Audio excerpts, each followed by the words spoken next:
The blue and the gold, the lights and the sounds, strikeouts, goals, and buzzer beaters abound.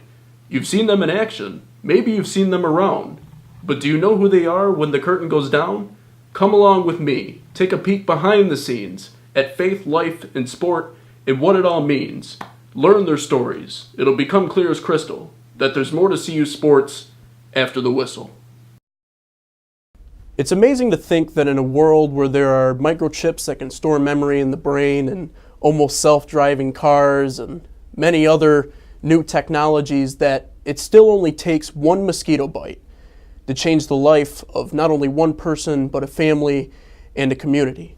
But the unfortunate part is that this is all too oftentimes the truth, especially in countries like Africa, where almost 2,000 lives a night are taken by the disease malaria. But there is hope, and here to talk to us about that hope is the president of athletics here at Cornerstone University and also author of the book The Zambia Project, the story of two worlds flipped upside down. Chip Huber, it's an honor to be sitting with you here today to talk about this journey. Now, good to be here, Nate.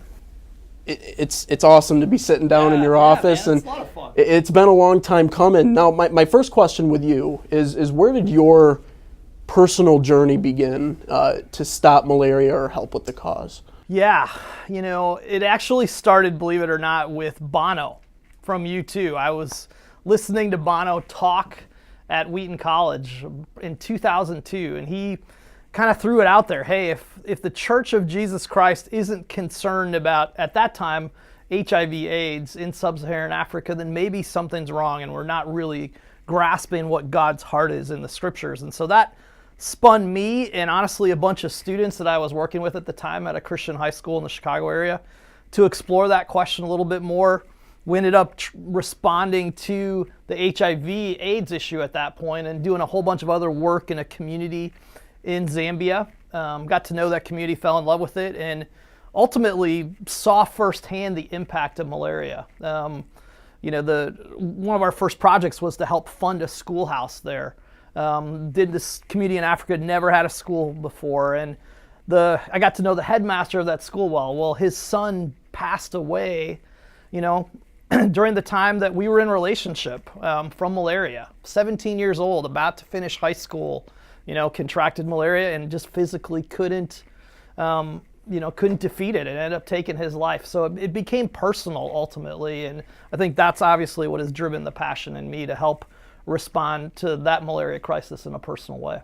Now, I watched some of the videos that you had taken over there, and one of the things you mentioned was it's a global movement through sport to help end malaria. How does sport really play into this whole thing? Yeah, I think, one of the things that I've loved is in thinking about how do we invite people to respond to what's going on in the world is to, I think, connect them to something that they already are passionate about, something that they love doing. For me, I love sport.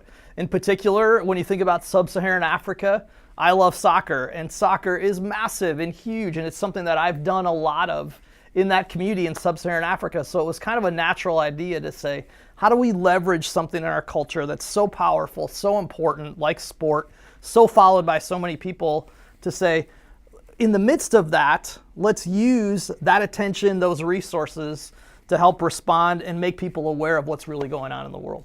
And speaking of worldly, you got a call from the UN to go talk in front of the council. Talk to me a little bit more about that. Yeah, I think the UN was kind of trying to figure out through Google search and some other things, like who was doing things on a grassroots level to respond to malaria. And our Night of Nets kind of initiative popped up and has been a great opportunity. We've built, honestly, a great friendship and partnership with some folks at the UN Foundation, Nothing But Nets, that was started by Rick Riley, who's a sports writer. He wrote the backstory cover one day about malaria, and it started this whole Nothing But Nets movement that is part of the UN Foundation now. Steph Curry's been one of their major proponents, and so we've had the chance to share our story, to learn from them, and to be part of a couple different gatherings in Washington, D.C., kind of their champion summit of people around really the world who are concerned about trying to end malaria in our lifetime. That's awesome. So if I'm sitting at home and I'm seeing this video and I want to know how to get involved, how would you recommend going about doing that? I think one of the things you could initially do, obviously from our end, is to take a peek at our Night of Nets website, nightofnets.org. There's also some unbelievable resources out there. You know, the Nothing But Nets website that the UN Foundation has put together. And honestly, one of our great partners really has been the Christian humanitarian organization World Vision, and they have some great resources on their websites as well. But you can get directly connected to us and what we're doing, both in a participation way if you wanted to donate to provide a bed net for a family, but also I think one of the things we'd love is for more schools, more campuses, more organizations to be part of this and host a Night of Nets event. And you can find all that at nightofnets.org.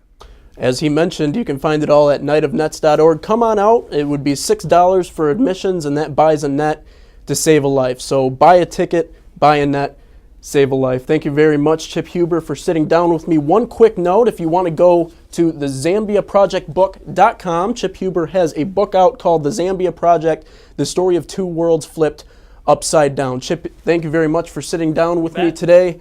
Make sure you come back for more episodes of After the Whistle.